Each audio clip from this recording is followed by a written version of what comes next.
Hi. I went to the movies a couple of weeks ago and I saw the Lego Movie 2, the second part. And it's taken me this long to record the video because I can't remember the last time I've seen a movie that has needed so much post-screening thinking. It follows on from the end of the first film where Bricksburg has been saved, but then the Duplo aliens arrive because in the real world the kid's younger sister is going to start playing with the Lego.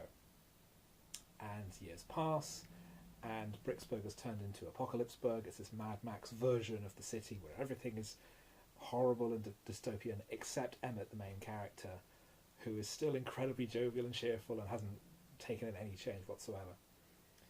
And all the major characters apart from him are abducted by aliens and taken to the Sistar system, which is far away up the stairs. And the film plays out as a conflict between the imagination of the boy as he gets older and is becoming more serious and wants to play more grown-up stories with the toys, and his sister, who wants to be much more fun and excited, and also is particularly interested in sort of things that girls are interested in. So there's going to be a wedding. There's lots of sparkle and glitter and fun. And the film itself, it's quite hard for me to recall because I found it incredibly complicated.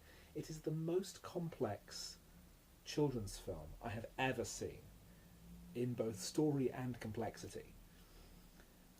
It's funny and it's clever, but I'm not sure it's as good as the first film. It doesn't have that snap to it, that freshness.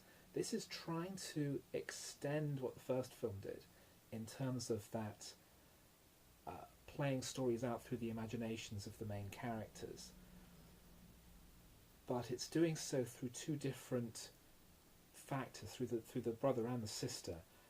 And the result is something so complicated that I had difficulty understanding what was going on, and it's a children's film.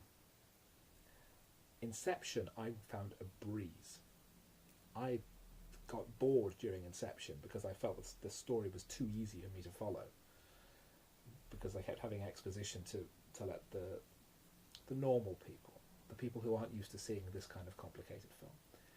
But Lego Movie 2, this is too hard. And I think that might be the reason why it's done badly. I think it's had poor word of mouth because people have struggled with the complicated storyline of it. And it's not as funny as the first one. It doesn't have the energy and the originality that the first film did. It is a good film. I do want to emphasise that. It is a good film, but it's hard work, and I'm not sure that the work is totally justified. But at the very least, I'm really pleased that they didn't take the easy option, because it's like Shane Carruth has had to go at making a Lego movie, because they thought, well, if you thought that was tricky, wait till you see what we do with the sequel. So it's not ideal. But again, it could have been much worse. And if this is something that Lord and Miller can rattle off, whilst also in pre-production for Solo, a Star Wars story, I would really hate to see them firing on all cylinders with a purely intellectual work.